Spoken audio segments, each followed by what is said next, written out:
ពេញក្រមុំស្ដូវអើយនារីជឿនលឿនបងសំដាស់ទឿនប្រយ័ត្នគ្មានអ្នកណាយោ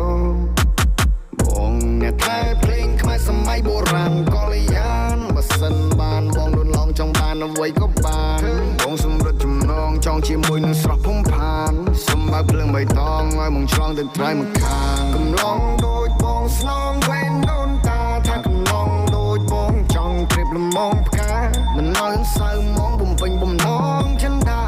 ធ្វើបុណ្យបន់ផ្សងទៅពេលនេះបានជួបបុប្ផាអូនបុប្ផាស្រងណាម my baby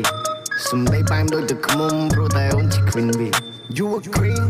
បងមកពីចម្ងាយ my honey ចង់ខ្លាចទៅជាសេដ្ឋីឲ្យដាក់ឈ្មោះអូនសេដ្ឋីនេះចោលភ្នែកក្រលិញមើលលងចំ